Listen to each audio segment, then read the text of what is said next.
할렐루야. 이 시간에는 신명기 5장 6절에서 21절 말씀을 가지고 다시 듣는 십계명이란 제목으로 잠시 말씀을 드리겠습니다. 신명기는 모세가 이스라엘 백성들을 향해 교육의 목적을 가지고 설교한 내용이라고 할 수 있습니다. 이미 출애굽기를 통해서 전파된 말씀을 중심으로 새로운 세대에 재교육을 한 말씀이 신명기 말씀입니다. 광야 40년 기간 동안 대부분의 1세들이 죽고 새로운 2세대가 주축을 이루는 상황에서 그들에게 다시 하나님의 말씀을 들려줘야 할 사명을 가지고 한 말씀이 이 신명기인 것입니다. 이 말씀 중에 출애굽에 이미 언급되었던 십계명도 포함되어 있습니다. 그래서 다시 듣는 십계명이라고 한 것입니다. 무엇인가 되풀이되고 있다는 것은 그 말씀이 중요하다는 중요성이 있다는 것을 그런 뜻을 가지고 있는 것입니다. 십계명은 과거 구약의 율법 시대에만 중요한 말씀이 아니라 오늘날 현대의 삶에 있어서도 삶과 신앙의 지침이 되는 말씀이 되기 때문에 주기도문, 사도신경과 함께 찬송가에도 별도로 기록하여 모든 성도들이 손쉽게 볼 수 있고 접할 수 있게 한 것입니다. 그러나 실제에 있어서 주기도문이나 사도신경은 많이 읽혀지고 있는 반면에 십계명은 그리 많이 읽거나 낭독되지 않고 있는 현실인 것입니다. 우리는 이스라엘 백성이 말년에 모세가 전한 설교 말씀을 통해 십계명을 다시 들은 것과 같이 우리도 이 시간을 통해 십계명을 다시 듣고 되풀이하고 반복함으로 우리의 삶과 신앙의 자세를 다시 가다듬는 그런 시간이 되기를 바라는 것입니다. 첫째 생각할 것은 모든 교육은 되풀이를 통해서 이루어진다는 사실인 것입니다. 십계명도 마찬가지입니다. 신명기의 목적은 앞서도 언급했듯이 철저히 교육적인 목적이 담겨 있습니다. 새로운 사건과 역사를 전하는 것이 아니라 이미 지나온 과거사를 되새기면서 새로운 세대들이 하나님의 말씀을 수용하고 익히고 습관화, 생활화시키기를 바라는 마음에서 기록한 것입니다. 그리고 신명기 6장에서는 이스라엘의 교육 헌장이라고 불리는 쉐마라고 합니다만 이 말씀이 기록되어 있습니다. 그 말씀의 내용을 보면 이스라엘아 들으라.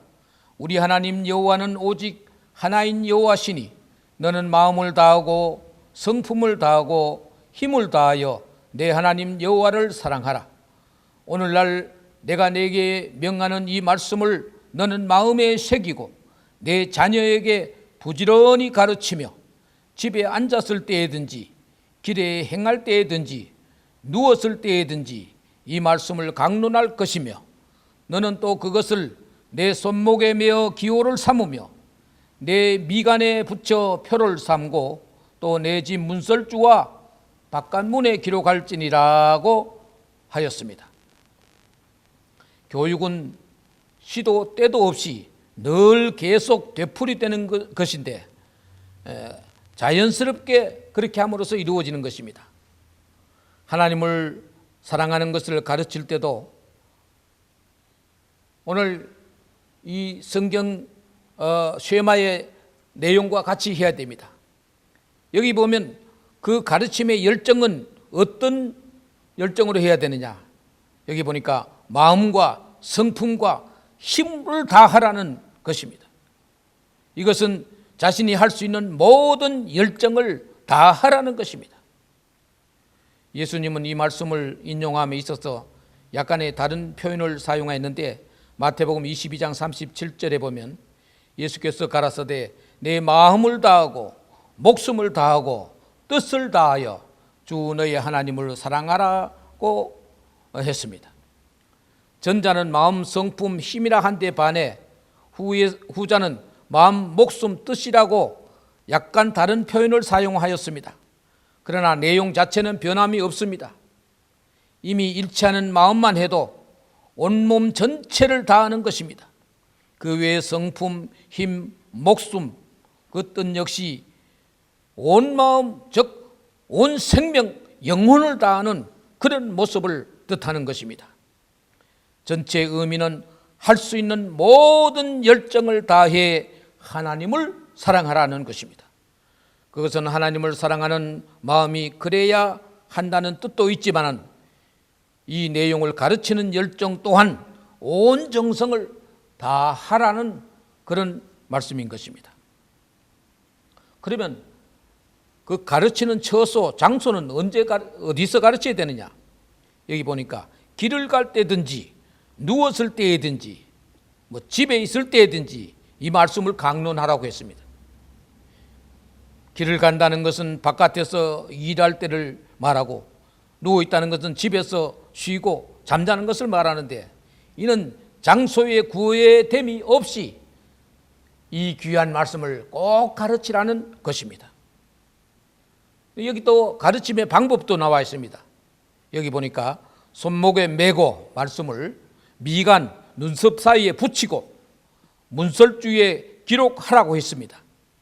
그 교육의 방법에 있어서 모든 도구를 다 사용하고 신체를 사용하고 또 건물의 그 공간을 이용하라는 것입니다. 모든 시청각 재료를 다 해서 하나님을 사랑하는 것을 가르치라는 그런 말씀인 것입니다. 우리가 십계명의 말씀 내용이 출애굽에 언급된 것이 신명기에 다시 언급되었다고 출애굽에도 있는 말씀이 왜 또 신명기에 또 기록되었느냐 이렇게 의아하게 생각할 필요가 없습니다. 똑같은 내용은 두 번 되풀이되었지만 사실은 부분적으로 이 성경 66권 모두에 이 십계명의 내용이 언급되었다고 하는 것이 정확한 표현일 것입니다.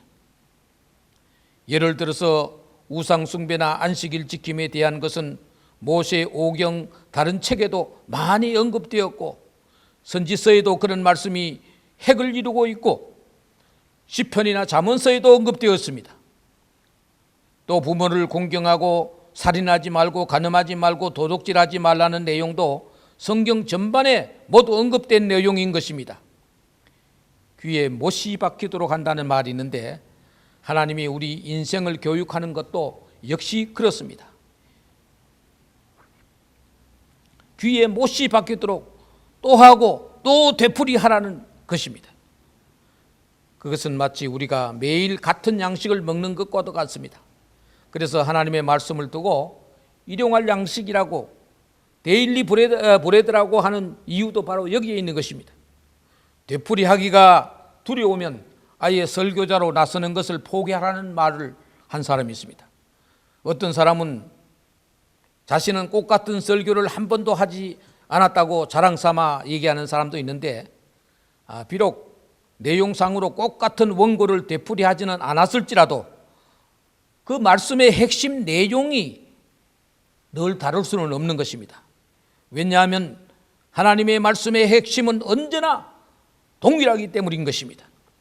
하나님을 사랑하고 인간을 사랑하는 것이 십계명의 두 주제인 것이고 그것은 이미 예수님도 밝히신 것이기 때문입니다.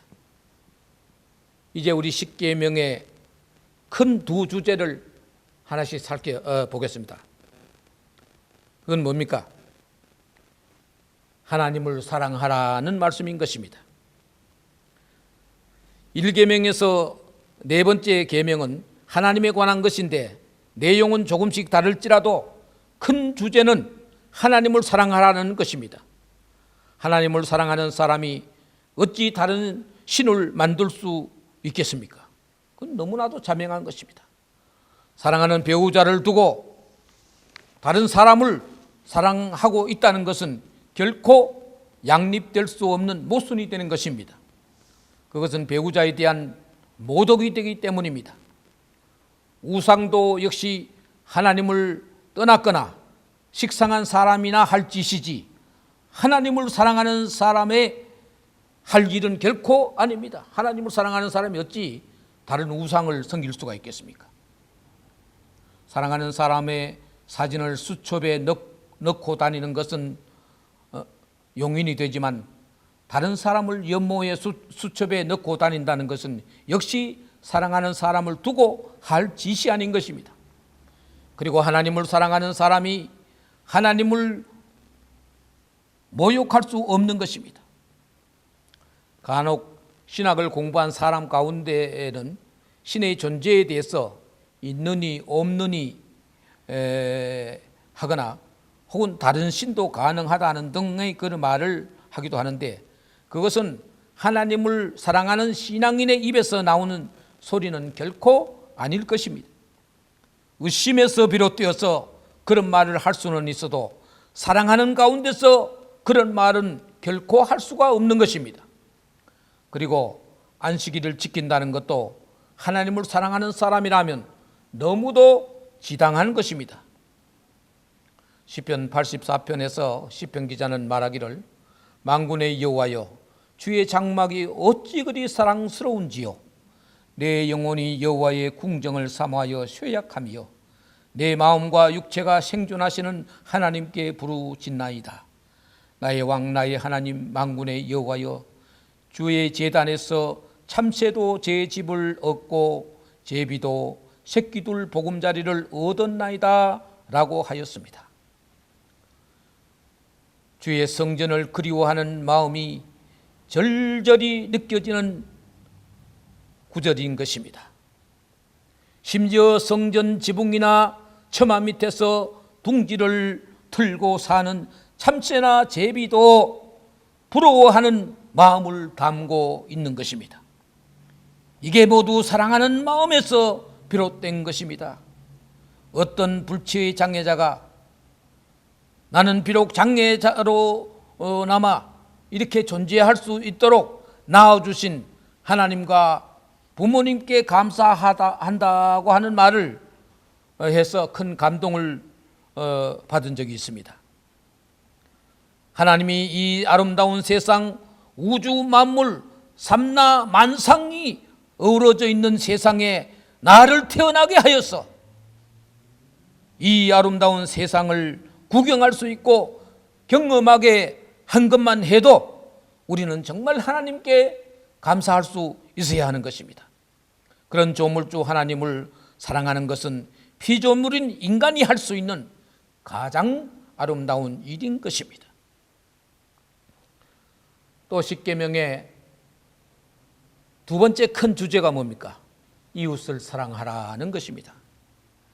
예수님은 모든 계명, 이 십계명을 포함한 율법 613가지에 이르는 모든 것이 이 한 가지 사랑의 계명에 다 포함된다고 하였습니다.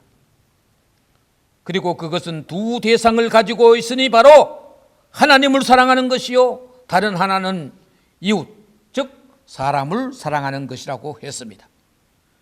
그것은 나와 가장 먼저 인연을 맺은 부모인 것입니다.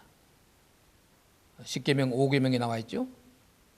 다른 사람은 태어난 후에 맺은 인연이지만 부모는 태어나기 전부터 맺은 인연인 것입니다. 그 인연은 하나님의 섭리에서 비롯된 것이니 그것을 존중하여 세상 사는 동안에 부모를 공경하라고 한 것입니다. 그리고 하나님이 사랑하는 인간을 결코 살인하지 말라고 한 것입니다.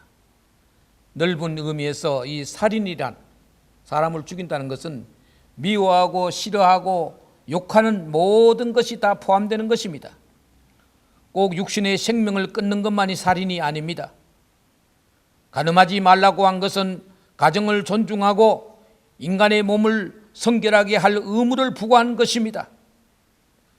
도적질하지 말라고 한 것은 삶의 법도와 질서를 지키라는 것입니다. 정직이 생명과 같으므로 거짓 증거하지 말라고 하였으며 심지어는 남의 것을 탐내는 일까지 금지하라고 명하신 것입니다. 그것은 수천 년이나 이란 세월이 지났어도 변함이 없이 오늘날까지 적용되는 말씀인 것입니다.